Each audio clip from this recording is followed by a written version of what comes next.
So we do have a presentation today by Carolyn Tatro. She is the executive administrative senior admissions counselor, and John Armstrong, and he is the executive director of admissions. So yeah. Thank you. Well, thanks for coming. Like Rosella said, my name is Carolyn. I'm the senior admissions counselor here at Fort Hays. I have been in admissions for 3 years. This will be kind of my 4th recruiting cycle. I graduated from Fort Hays in 2014 and got my bachelor's in political science, and returned to talk to students about how awesome Fort Hays is, and I'm loving it. I'll go ahead and let John introduce himself. First of all, welcome. I appreciate you being here, especially our students that are here. My name is John Armstrong. I'm the admissions director. I've been in admissions since 1997, which is prior to a lot of your birth dates. I absolutely love the admissions field. I'm going to give every bit, 110% of the credit to Carolyn on the research that she's done. It is an interesting topic for us to discuss. So I'm here in her support to add in some different things that her and I have talked about of why we think this is super important, and to give you an idea about how Fort Hays State University fits into this type of admissions profile, if you will. So my background, in 1997, I started as an admissions counselor and then was moved into a directorship at a community college in Liberal, Kansas. I've been in that role in admissions for 10 years there, and then moved to Fort Hays State University, worked in our virtual college as an assistant director, and then spent 8 years back in admissions as the assistant director and transfer coordinator. I worked in our Fort Hays State University Foundation. I thought that was my next gig in higher education, and then I was asked to come back into admissions, which is something I dearly love. So we have a shop of about 35 people in our office, including about 22 of our students, and I've been back in that role now for a little over a year. So again, I appreciate you being here. We want you all to ask questions when you have them. So as Carolyn's going through some slides and giving you a lot of really informative information, as well as information to make you think, feel free to ask us questions, and I'll let Carolyn take over from here. Thanks, John. All right. Okay, so I really want to gauge the room for just a second. How many of you feel like you know kind of what this is about, just from based on what this first slide says? How many of you know what I'm talking about when I mention the admissions? Okay, so there's some. Okay, so what I want to preface, or what I want to kind of start out by saying, is that what I'm giving you, there's about a dozen or so slides in here, and it's about this much information compared to a huge amount that is out there right now. So all of these slides are based on probably only about half a dozen articles that I have found, plus a couple of other sources from different websites. There's also a podcast that I'll mention in case after today you're interested in learning a little bit more about this. There's a podcast that you can go listen to with a couple episodes. But there is a lot of information. The other thing to keep in mind is that this is an ongoing topic. So this is not, what the information today is not the end-all be-all of what is being investigated. It's not kind of the end of what is going on. You know, there's still, court dates basically have just started, and we're still finding out more information as we go. So this is just kind of the beginning of all of this. I want to talk, some of the things I want to kind of cover today. Some of the factors that led up to the scandal, and kind of how the business of admissions kind of got roped into all of this. Obviously the scandal itself, some of the things that were involved, some of the illegal kind of activities that went on behind the scenes.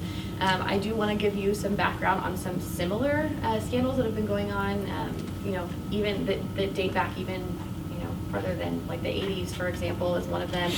And then kind of what happens to college admissions from here. So based on the information that we have here, what happens to schools who have these selective college admissions processes? What's going to happen with kind of, what are those going to look like in the future? What kind of things are they going to use to determine how a student gets into their school?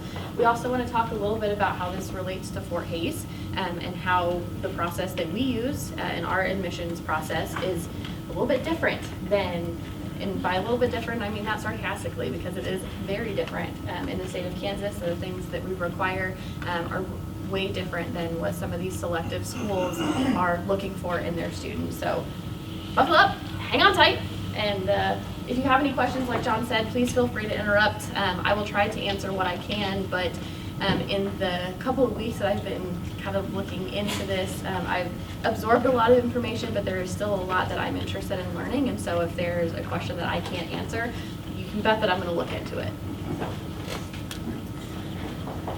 So I want to start by giving you a little bit of information about what it takes to get into Stanford. Why am I starting with Stanford? Because that's one of the bigger schools that's been implicated in this. Anybody in here, when you were looking at schools, whether it was more recently or not, anybody look into a more a very selective university, or did you even were you even curious a little bit about what it took to get into some of those schools? So this is going to be a little bit overwhelming, but that's kind of the point of all of this. So I went to Stanford's website and found out what it takes to get in there. First of all, you should know that for the 2018-2019 year, they processed 47,000 applications. Only about 2,000 of those students actually got in. That's a huge number. It's a huge number. As far as the background of the student, or the kind of academics of the students that applied, the middle 50% of their ACT scores that they accepted ranged anywhere from 32 to 35. The highest that you can get is the 36. So those are really high scores. They have a couple of different kinds of admission. So they've got restrictive early action or regular decision. So restrictive early action, something to keep in mind is that for some of these schools, like Stanford, if you're applying for their restrictive early action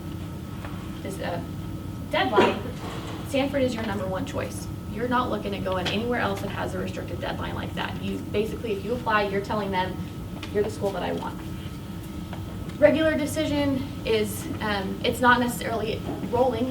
We at Fort Hays have a rolling admissions deadline where you can basically apply up until the first day of classes, but their regular decision still does have a deadline. It just takes a little bit longer to process, and they look at some different criteria. There's also a $90 application fee, which is a pretty big step for a lot of students. You have to have at least 3 different letters of recommendation, and then you have to have different essays based on the kind of application that you're filling out. So there's a couple different places you can apply for schools like Stanford, and depending on which application you're filling out, and also which deadline you're applying for, there's different essays. So there's a lot that goes into applying to a school like this. They also consider what they call a holistic admissions profile. So they don't just look at your academics, they don't just look at your application, they look at things like what do you do in your free time, the extracurriculars, they look at your athletics, they look at, they do look at some of the things that you're doing outside of the classroom. But they also look at your transcript. They want to make sure that you're committed to improving yourself, but also that, you kind of fit into the Stanford profile. They want to make sure that you're dedicated to those extracurriculars, but they also look at the context of your achievements. If you are a 4.0 student, did you maintain that 4.0 while you were also working 20 hours a week? Did you maintain that 4.0 while you were the star quarterback for your football team? Those kind of things. Are you a caregiver for your family? Do you provide? Do you help kind of take care of your family responsibilities? So they look at those kinds of things. Again, that's a lot to think about. Okay, so you can kind of imagine why some students would want some help navigating that process. Because not only do you have to be the best candidate, but you also have to fill out the best application. So in come what are called college admissions consultants. These are third-party individuals. Most of the time they're companies, but I have seen there's some kind of private opportunities out there too. These are usually third-party groups that, for example, they might be previous admissions counselors from some of these selective institutions. So they have some background in what it takes to look through these applications and what some of these schools are looking for in these applications. So these companies, it is completely legitimate if they go through certain processes, but you can basically hire somebody to help you fill out your college application.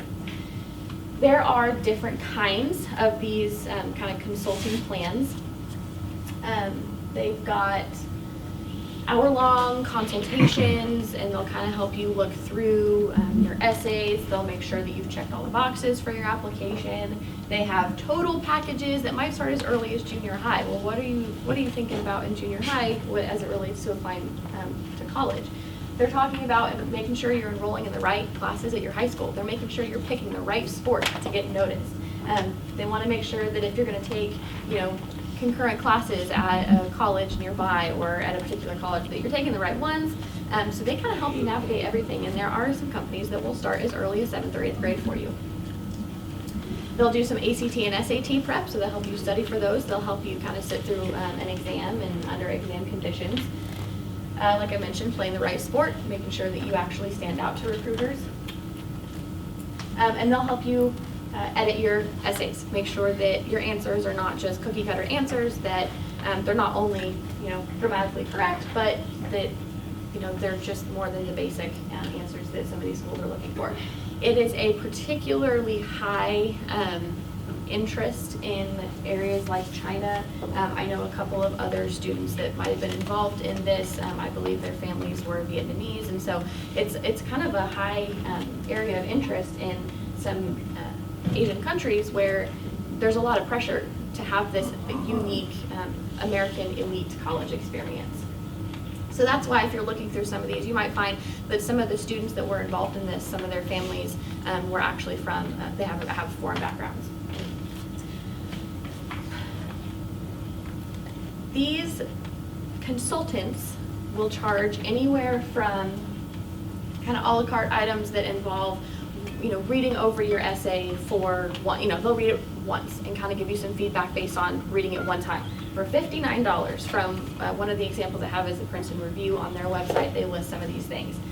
You can pay up to $3,000 for Princeton Review's ultimate admissions package. They do, but even those still have limitations, right? So you can meet with your counselor up to 4 times. You can have up to 3 rounds of reading through those essays. They'll help you finalize, nail down your number 1 choice, and they'll help you in depth with that one application. So even $3,000 doesn't get you everything. It's not an unlimited package.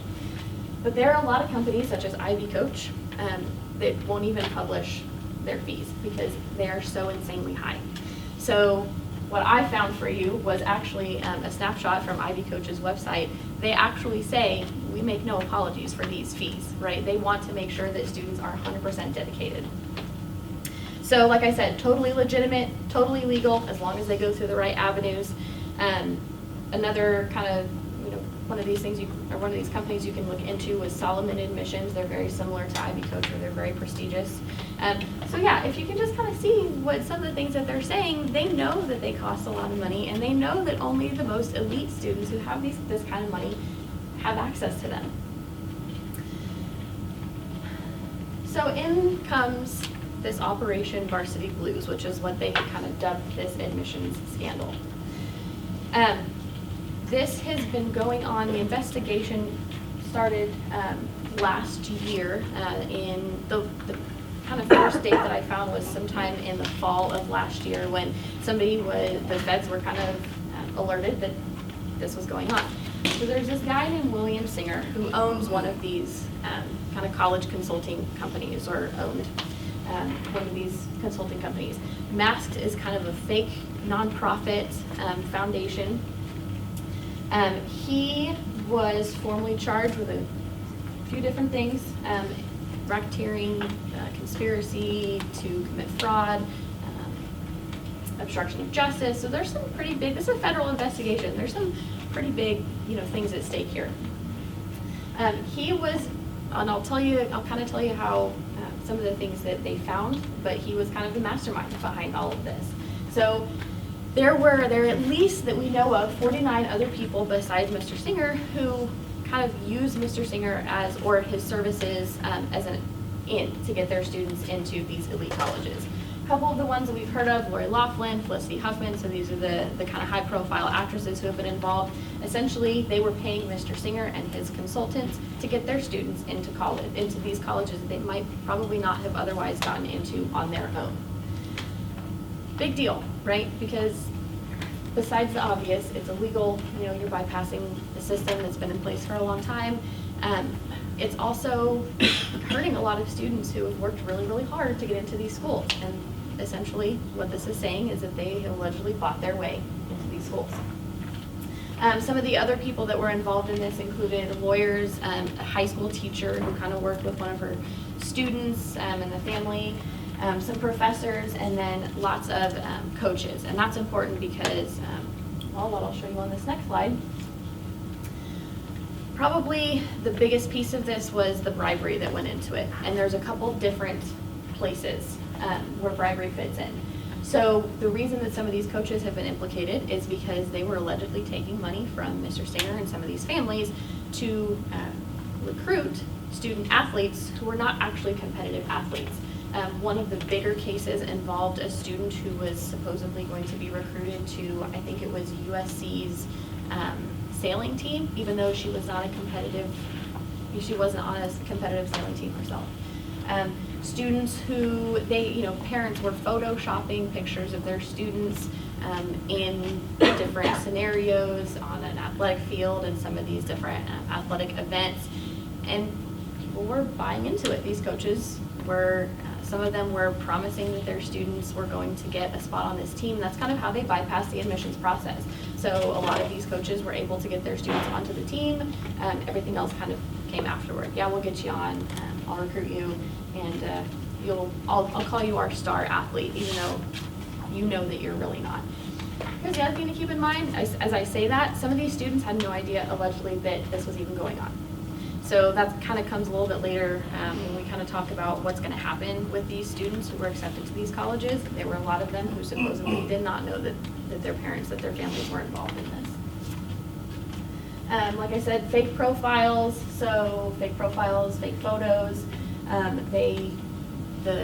think it was the sailing team, for example, they were promised $500,000, I think was the actual sum for their team to use, to go toward their team once the student was admitted. So kind of a little bit sketchy, just a little bit.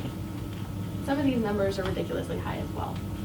So some of the other things that were going on, students' parents were basically paying somebody else to take the ACT or the SAT for them.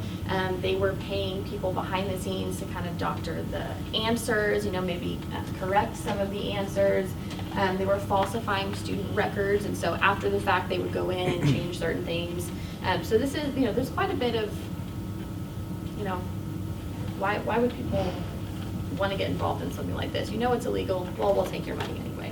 So this Singer guy kind of comes into play because he's the one that's kind of behind all of this. The parents give him the money. He finds people at these schools that are willing to kind of jump through these hoops and pull these strings. So that's why you'll probably see his name throughout a lot of this.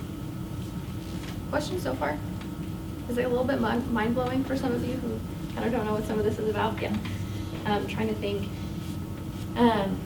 One of the examples that I wanted to give, so allegedly one of the celebrities involved paid $15,000 for somebody to correct her daughter's SAT scores. So she had already taken the SAT. Before it was submitted, she asked them to go back in and kind of fix those scores. So there's a lot going on here. Some of the other numbers that were here, allegedly people were paying some of the numbers, $1.2 million for their daughter to be recruited to the Yale soccer team. So another kind of big name there. $200,000 to be on the USC rowing team, even though she'd never rowed before. And then the one case included a payment of $6.5 million, which is where the title of this presentation came. $6.5 million.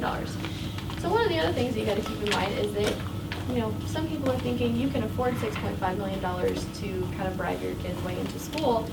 It's not about the tuition. It's not about paying the tuition. It's really hard to get into these schools. You can be the smartest person in the class, and if your application is not robust enough, if you're not taking the time, you still might miss out even if you are. But that's what this is about, is they just wanted the recognition. They wanted their kid to have, this experience.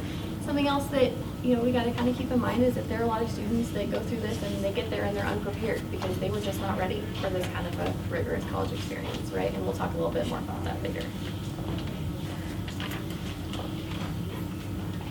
some of the other things that I have found that may or may not have been related to this, but other advantages that students sometimes find on an application is if they can check off a certain race or a certain family background, a certain experience, they find that they might have a better shot at getting into some of these schools. So there are people that had been lying on the students' applications about their ethnicities, having someone actually take online classes for them. So these kind of concurrent classes, they actually sign their student up for it, but somebody else is taking these classes.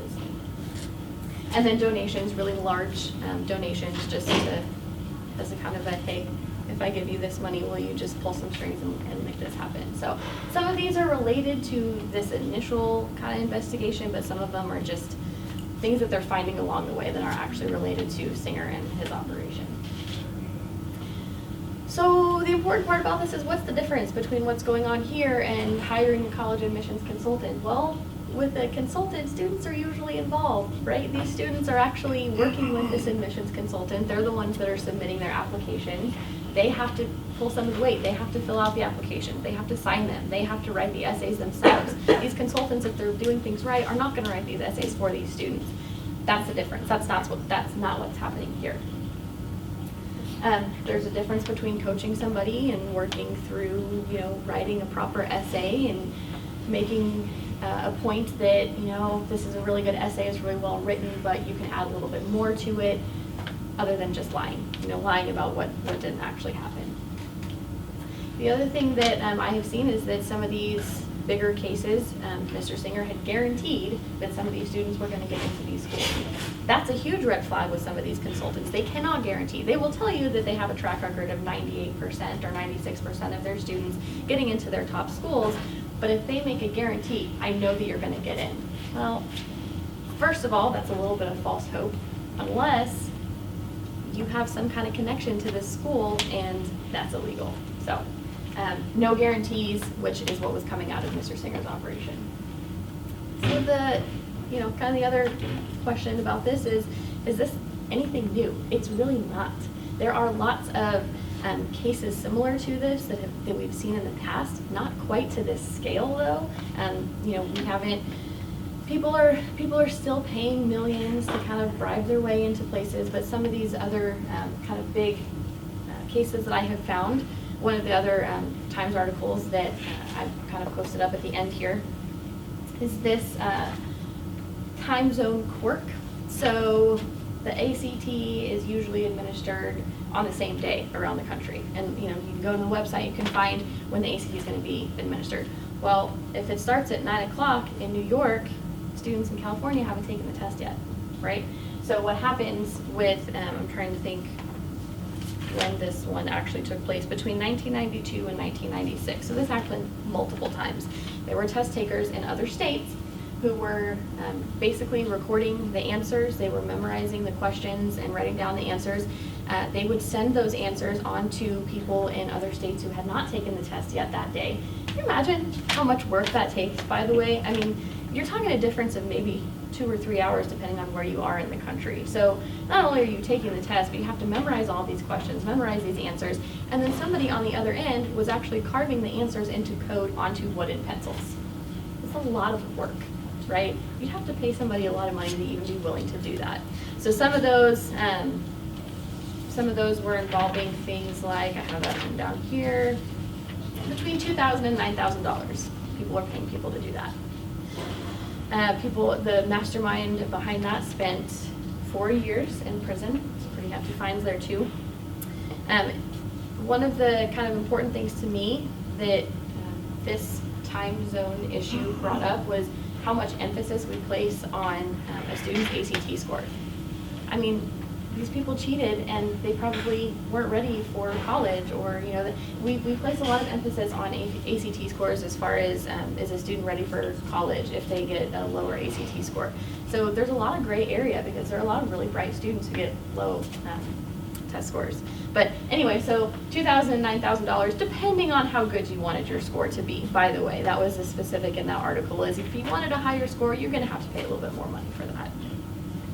Paying somebody else to take the test, and we've already covered that a little bit, but there was the case in 2011 in New York. Students who signed up to take the test were signing up off-site, so not in their school districts where nobody was going to recognize them. So they were signing up under somebody else's name where they knew people were not going to know any better.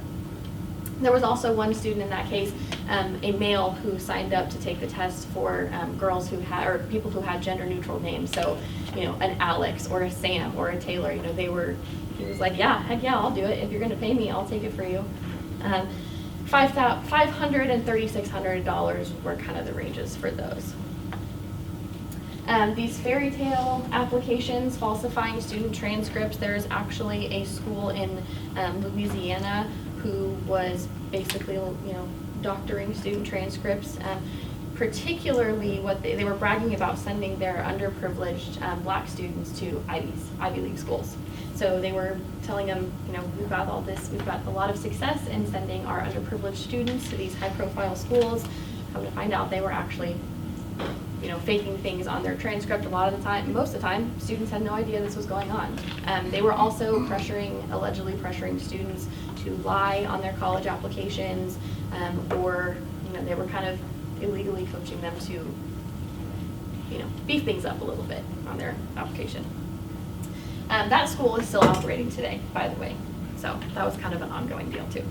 Political connections, this probably is nothing new to any of you as well, but there were some students admitted to the University of Illinois who didn't meet their kind of admission standards, but the school was worried about their national rankings, and so students had political connections, and they would admit the students even if they didn't meet the criteria. And then the last one was really interesting to me, this answer key being published in the paper. In 1989, so this is what I was talking about earlier, 1989, a state-administered chemistry test was scheduled in New York State, and the New York Post discovered that answers to the test were actually being sold to students in the state. So they published the answers on the front page of their newspaper.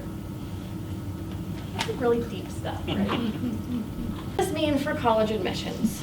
Well, we already know that there's a lot of emphasis placed on athletics. So I am curious to see how this affects how we recruit college athletes and what that means for their scholarships and what that means for, sometimes if you don't make the academic cut, but you're a really, really great, soccer player, we kind of have those conversations. So I'm curious to see if anything is going to change in that area. What's going to happen with people who make really large donations to some universities? Is that going to factor into these decisions in the future? I also discovered that Harvard has something called a Z list, which was uncovered during this investigation as well. Essentially, if you did not make the cut academically, you don't meet our academic standards, but you come highly recommended from somebody really prestigious up at the top, if you take a gap year, we'll admit you next year. So something else to kind of think about as far as what other schools are doing. Some of you might know this, some of you might not, but we're looking at some really serious demographic shifts in the next several years. There's actually a couple articles that came out, I think 2015, 2016 was one of the more recent ones that I read. There are a lot fewer students in high school right now. There are just not as many high school age students out there. So what does that mean for some of these schools? How are we going to, change the way that we're recruiting and admitting students when there are fewer and fewer of them out there at the moment that are of high school graduating age? What does that mean for the students who are not ready to take the step into the college life? I also am curious where this is going to take the conversation about how important it is to go to college. I feel like some of that emphasis dwindles a little bit every year. There are, I know a lot of parents who will say, you know what, I don't really care if my kid goes to college or not, as long as they're making the most out of whatever it is they're doing. So I'm curious where that conversation is going to fall as well. There is currently a case at Harvard that is, it's an ongoing kind of discussion about where race-based admissions and affirmative action fits into the college admissions process. It was a really big deal when it was first introduced, and now people are kind of questioning, is it something that we still need? Is it something that's still important? What does that mean for these students? who maybe come from different backgrounds, and also what does it mean for our class profile? You know, if we are looking for a diverse, you know, population of students, can we still, you know, use their race as a factor in admitting them? And so that is still an ongoing discussion today. And then I mentioned the shift in focusing on how important it is to go to college. The other thing that is kind of a, you know, a big giant question mark in the college admissions world is where do we place our focus on standardized testing? There are tons of schools since the 90s who have gone to either test optional, which means that you can submit your test if you want to. There are lots of schools who will accept different tests. So, you know, your scores from your AP exams, for example, might take the place of your SAT or ACT score. And so, you know, different schools place different emphases on them. We require a score at Fort Hays. Lots of students will ask, well, what does it mean if I don't get, you know, the 21 that you say that I have to be admitted? We don't necessarily, you know, there's the level of emphasis for different schools on these test scores is just very different. You know, some of them use it for scholarship purposes. Some of them you just have to prove that you took it. That's what it is. And then this idea of holistic admissions that you can find on a lot of schools' websites, as far as they look at your family background, they look at the context of your application. Like I said, are you, you know, working a part-time job, and are you, you know, the star of your, you know, debate team, or, you know, things like that, in addition to maintaining a 4.0 and taking college classes. They kind of look at those, you know, how many schools are going to start emphasizing their holistic approach to college admissions. I think this was, whoops, I don't know where this was. This is where, oh, okay. Some of you were probably asking what's going on with the students in this case. Since it's an ongoing case, there are some students who have no idea if they even have a place at these schools. And it is, what, September 5th? So school's already started for almost everybody. So what happens to these students? Well, some of them had actually had their admissions rescinded. Some of them were basically said, sorry, but your family lied to get you in here, and so you don't have a place here. Some of them have been receiving target letters if the investigation believes or finds evidence kind of along the lines of students did know about this. You know, if we think that you did know that your parents did this, then we're going to send you a letter basically saying that you might be under investigation. They're blocked from registering, so they weren't necessarily, you know, their admission wasn't necessarily pulled, but they're just kind of stuck because they can't take classes, they can't move on to campus, they're just kind of not really sure where to go from here. Obviously, some pretty tarnished reputations. If you are looking to go to, you know, maybe this year you you kind of decide to sit this year out because you're not really sure what's going to happen to your application to Stanford. It looks a little tough when you're trying to apply to schools next year or the following year. You know, your reputation or your family's reputation kind of falls, but also reputations of some of these schools. You know, if people are finding out that these schools or these coaches, you know, were taking money to get these students admitted when some of them might not have been ready for it anyway, their reputation goes down the drain as well. There are lots of lawsuits out there at the moment on behalf of students who are rejected, who believe that their spot was basically purchased. So they think that, you know, I didn't get in because somebody who did not go through the application process that I did, that didn't meet the criteria for their admissions. I think I lost my spot because of them, and I'm going to do something about it. You also have to keep in mind that there are a lot of students who, as I mentioned before, they get into these schools and they're having to drop out because they got here but they weren't ready for it yet, which is why the academic standards are still there for almost every school. Will still have an academic, and every region system, and John will talk about kind of what it looks like from the Kansas perspective. You still have to have a minimum of something to get in, because if you're not ready for college, then we can't let you in here. You know, you're not gonna.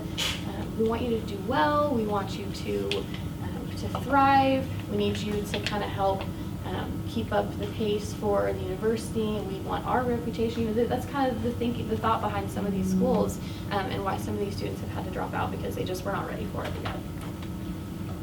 And I was going to let John talk about what this means for us.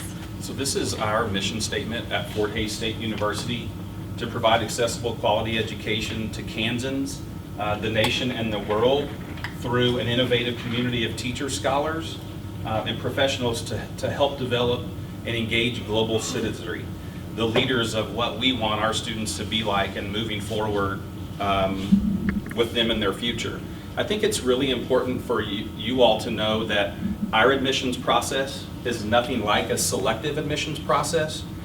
We are bound by the Kansas Board of Regents, and they set standards for public institutions in the state of Kansas that need to meet certain criteria, and that criteria is very transparent. There are a variety of ways to be admitted, so a student can have a 21 or higher on an ACT and you're in. A student that may not meet a 21 needs to rank in the top 1/3 of their class and or have a 2.0 GPA in the state of Kansas. And then if a student doesn't fall into one of those areas, we have the liberty to admit students within what we'll call an accessible window for admission. And the Kansas Board of Regents allows us to admit so many students within a 10% window. So they're not meeting the criteria of others, but we have the liberty to take a look. And honestly, it is more of an informal, holistic approach. I want to know the type of situation the student may be in and why they might not fall into this criteria and why they want to attend Fort Hays. It's not a formal, I have to write a letter or an essay. We want to know their situation and know a little bit more about them so that we can try to get them in, because we want them to be successful. Ultimately, in the state of Kansas, numbers are across the state of Kansas and in the Midwestern United States, high school student-wise is down. A lot of schools are trying to figure out what they can do to have more students attend their universities. For us, just to let you know, we have nowhere near 47,000 applications that come through Fort Hays State. Just to give you an idea, we have 900 and around 35 freshmen and about 385 transfers that are new on campus attending Fort Hays State. How many applications do we have for freshmen? New incoming on-campus freshmen to apply is right around the 1,800 to 2,000 mark. And you say, well, why did we only have 935 attend? Because the other 50% of those classes either decided A, not to go to college, or B, went somewhere else. So when we admit a student, we're not sitting around a table and trying to decide whether this student has the credentials from our holistic approach and selective approach to be a Tiger or not. We work with our registrar's office here at Fort Hays State to admit students that have a 21, rank in the top 1/3, or have 2.0 higher GPA, and if they don't, how else can we look at their academic criteria, what have they been involved in, and how can we admit them to Fort Hays? So it's very transparent, it's very, here's what it takes to get in, and if you don't fall into this criteria, please visit with us. We are very, very, very heavy on the relationship side. Our admissions counselors not just recruit and help admit through the process, but we're keeping in touch with our students along the whole way, even until hopefully some of our admissions counselors helped you move in to McMindus Hall or to Victory Village when you came. So you're building that relationship through the entire piece of seeing you at a college fair to helping you move in your items into our residential halls. So I think it's important for you to understand that our public institutions in Kansas, and in general public, are not vetting students through the process of selective admissions. Our admission standards are going to be a little bit different than even, for instance, at KU. KU wants to admit so many students that might have a 24 or higher on an ACT, and they're in higher demand to offer those opportunities to students, but they can still admit a student at a 21. So they kind of have a couple of different criteria that they might meet, but it's different than a Wichita State or a Pittsburgh or Emporia or a Washburn. But for the most part, our Kansas Board of Regents are, I'm on the admissions requirements committee with the Kansas Board of Regents, and we're always consistently talking about how can we admit more students into Kansas colleges, keep them in Kansas, retain the students so they get a degree, and then go and ultimately find a job. So we're always looking for new ways that we can help students through the process. I know we're getting close to time. It's about 12:48. What about questions that you all might have regarding the case or what we might do at Fort Hays? I'm just curious. I read the article a little bit as you were talking too, but what makes athletics vulnerable as participants in these scandals? Are there pressures on athletics, or can you talk about that a Yeah. little bit? What would you all guess? Why athletics is pressured? Anybody? They bring money to the school They bring money. How do they bring money to the school? through like ticket sales and stuff Okay. like that. What else? When you guys were growing up and you turned on NBC on a Saturday afternoon, who did you see? College football teams. College football teams. Notre Dame, right? Notre Dame's independent.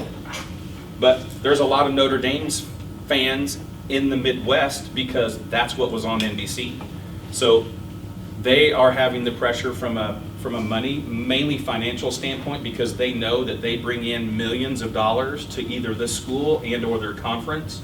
And if they know they're bringing in millions of dollars and they can get a top athlete to hopefully have a big donor to purchase a wing on the new side of a football locker room or something like that, that's where the pressure comes in for them to gain that money, to get that person. Nike contracts, Adidas contracts. Some of these students are now, and of course there's allegations out there with Adidas right now that a person that's going out and saying, hey, I know that person's dad, I know the student, I coached him when he was younger, he needs to be here at blankety blank school, but if you give $50,000, I'm going to give your dad a job and we're going to supply the football team with Nike shoes. How does that money flow into, though, that athletics money, the big bucks? How does Come in. that flow into the classroom, into the library? How's that money getting to benefit the majority of students? Yeah, I think it really depends on how their foundations are working and whether it actually does flow that way. Because many times at bigger schools, that money stops and somehow is filtered through the process of hopefully benefiting at least the athletic department. But many times you might see an anonymous donation come in that happens to help revive a building somewhere, because donations don't have to have a name attached to them. So schools are very creative in how they are, quote unquote, covering up some of those bribes, if you will, and or people that are supposedly giving to the institution via an athletic program. That's a really good point. I didn't mention this, but so just keep in mind, remember, there's about 50 people so far that they're looking at. There's a couple dozen cases of this bribery issue. Not all of them were athletic based, but there were quite a few donations made to athletic programs. It turns out that only one of those cases did all of the money that was given in a kind of a bribed fashion, all of that money actually went to the school. Only one case was like that. A lot of these other cases, some of the money might have gone to the schools, but a lot of them were pocketed. Yeah. That's why they're looking at some of these coaches, because allegedly some of these coaches kept the money that they were offered. So that's kind of what makes this really tricky, is that you have to, you kind of have to factor, well, on a regular occasion, if a huge donation is made, how is that money being used? Mm-hmm. Yeah, and that wasn't the case in a lot of these. I mentioned earlier that if you are interested, there are 3 episodes out there in a podcast. It's called College Admissions Decoded, and it's presented by NACAC, which is the National Association for College Admissions Counseling. It's actually really interesting because it's a lot of discussion about, it's mostly admissions professionals from some really well-named, well-recognized schools, kind of not just talking about this, but again, what does this mean for the future? What does this mean for how we talk to like our kids right now about what college is going to be like, or how they should prepare, or even if they should go? And we are bound by what we call CACRO requirements, CACRO policies, procedures, which is the Kansas Association for College Registrars and Admissions Officers. That national organization is called NACRO, much like JPACAC is the Greater Plains area for admissions counselors, and then you have NACAC, which is the national organization. We abide by policies, procedures, guidelines through the CACRO organization in the state of Kansas, which I've been affiliated with for 20-some years. So there are guidelines out there of things that we can and can't do at a college fair, or at a high school, or at a community college.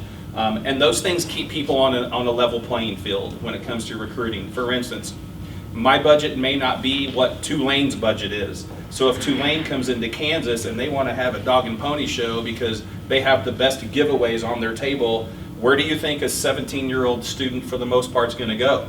They're going to go because they want a free whatever Tulane is giving away. So are there some of those standards that we have across when it comes to recruitment? Not necessarily admissions, but more of the recruitment piece in just about every state. What about other questions you all might have? If you start looking into us yourself, you're going to be spending several hours in front of the computer, I promise you. I'm curious of like, have any cases been finalized and has anybody been charged with prison time or fines? So in this particular case, a lot of it is still ongoing. There are quite a few, so I didn't get through the entire article, but there's one that I read about, for example, one of the celebrities who pleaded guilty. Hers was one of the first actual court dates and actual hearings in front of a judge, and there's a lot of speculation about, well, she pleaded guilty, she may or may not get jail time, she may or may not get this kind of a fine. What does that mean for these other individuals who are being charged? Are they going to plead guilty as well? Some of these celebrities are kind of setting the standard. That's why they're under such a microscope right now, because if they skip out on jail time because they're a celebrity, then I'm not going to worry about it because I didn't do as much as they did.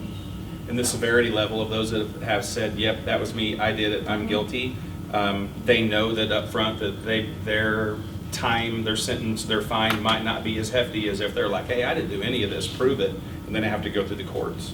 And then it's an ultimate decision of, you're found guilty, here's going to be your sentence or your fine or your probation type of period. So I know that there's a coach that said, yep, I did it, I took the money, I pocketed the money, basically slap on the wrist, hey, you're on probation for a year, you can't recruit, you can't coach, your team is on probation, and then they move on. So there are a couple of those. And they're still talking to William Singer. He was very upfront about it. He said, nope, I did this. The money did not go to my so-called charitable organization. I was in charge. I was kind of the mastermind. He's owned up to a lot of what's happened here too. So he's kind of taken the pressure. He's also said in most of these cases, the students had nothing to do with it. So. Of course, in the case in the article that you base this on, Yes. the parents are Chinese Yes. citizens, so not American Right. citizens. Mhm. and that Yeah. probably So has then what some happens to them? implications. Right. That's a good point. Right. And in that kind of a situation, is the worst that's going to happen, that student's not going to get into their school of choice, or, to be determined. I'm really interested to see what happens next. Well, thank you all so much. If you do have questions, you want to stick around afterwards, we're happy to help you. And we do thank you for coming. And come to more of these Times Talks, because there's a variety of different topics. I think it's something that's very educational, informative, and I know that Deb, our Dean of our Library Services, always does a great job, and they always usually have food around. I'm not guaranteeing that every time, but I'll tell you that please come to these and tell your friends, because I think they can get a lot out of these Times Talks. I confess I have nothing to do with it other than enjoying. Okay. Well, great. That's even better for you then. All right. Thank you. Have a good afternoon.